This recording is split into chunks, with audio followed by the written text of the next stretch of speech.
In today's housing market, it's more important than ever before to stay in close communication with your lender throughout the home searching process. A big part of this is because people are taking longer than ever to find their perfect home. We have some people that they find their house within a week or two or three, but there are many people that's taking months. And I have some people from last summer that were still looking to find a house for today. And that's just the landscape of the market. Inventory is very tight. There's a ton of buyers, more than ever before. So it's just a very crowded market. It takes a while to find the perfect house to land on. Perfectly acceptable, makes perfect sense.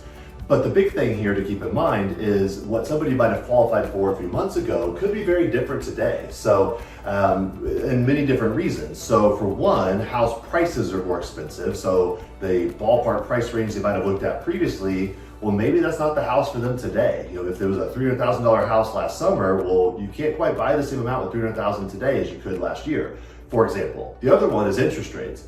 Even though we make a very, very strong effort, I've put all my resources in making sure we have the thinnest margins possible to stay roughly about 0.5% lower than most of the market on interest rates. Still, rates have gone up for everyone out there, every lender out there. And if you think of it, most people will try to, it seems that most people get kind of approved for very close to their maximum amount, or they at least want to know what their limit is. Well, that would have been possibly what their limit was a few months ago or last year when the interest rates were different. And with how rates have crept up, many people's payments, if they haven't already landed on a house, unfortunately have gone up a couple $100. And that's even with us keeping the leanest margins, lowest rates possible. And that's created a difference in what they could qualify for. So it's very important to refresh it, because the last thing you want is to go under the assumption you had this much of an approval from a few months ago, it's expired now, and then you go out, you finally find the perfect house, and then all of a sudden, oh shoot, with today's current rates, you no longer qualify for it. That's not something that anybody wants. That is why we keep a weekly update call to all of our buyers, just to stay in the loop of how their home search is going, refresh them on their pre-approval. And the other big one are down payment assistance programs. So if you break it down piece by piece, it actually makes quite a bit of sense here. So, interest rates used to be in the 2 to 3% range for the last couple of years. And if we keep that in mind and compare that to the current market where rates are around 5% or 6% for some lenders. So from the 2 to 3 to 5 to 6%, rates have gone up a couple percent. Well, many of the down payment programs, in fact, I can think of one in particular where rates are always 6.25%, 6.25 back when normal traditional rates were around, let's say, 3%. So they always kept about a 3% buffer there between the traditional market with a down payment versus the no down payment option, which they pay for in the interest rate. Now, the entire mortgage market has crept up to now the 5 to 6% range for traditional financing for people that do have a down payment. So you take that same train of thought there, that would mean that the no down payment options, well, they were 6.25. If you tack on 2-3 more percent, that's 8-9% now. But those have reacted a little bit different to the volatility and the increase in the mortgage market.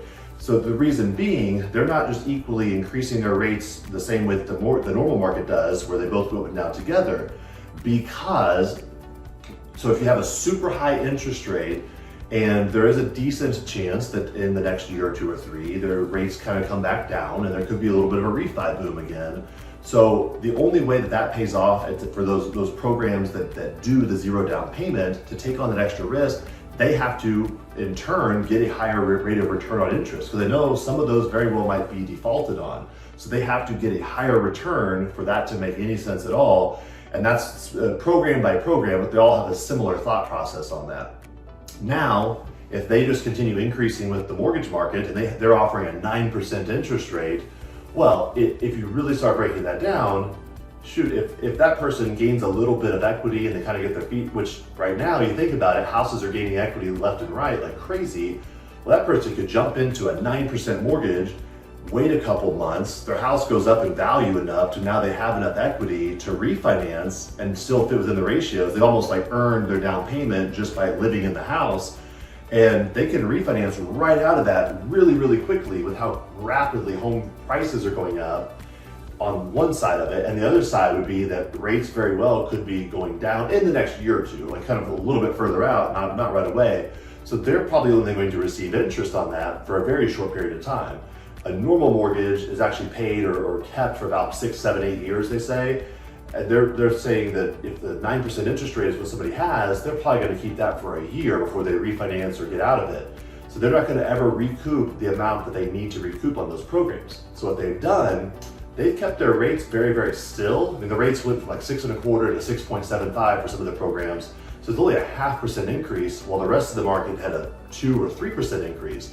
So very, very small. But what they did is they started packing, instead of increasing the rates, they started packing it into the upfront fees. So which really it's here nor there, one way or another, they're just trying to get their money.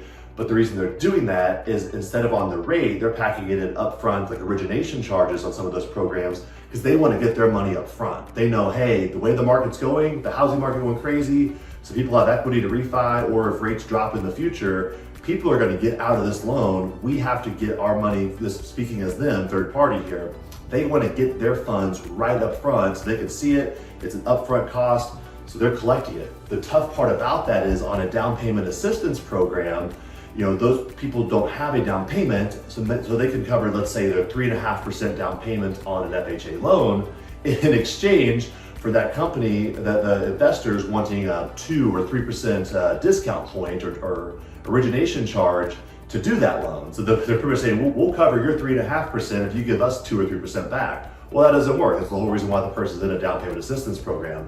The only difference there is it can be rolled into the seller's side of the equation. So the buyer still doesn't necessarily have to cover it, but somebody does. Those programs are only now, for the most part, offering the down payment assistance if somebody pays them an upfront fee.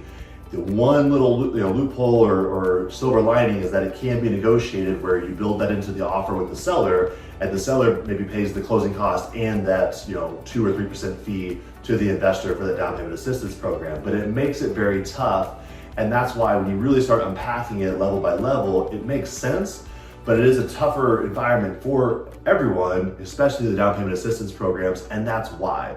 High risk, quick turnover, because house prices are kind of a breeding ground right now for refinances not that far down the road, especially if somebody has a very, very high rate like those down payment assistance programs. So they shut the rate increase off and just started packing it into the upfront fees.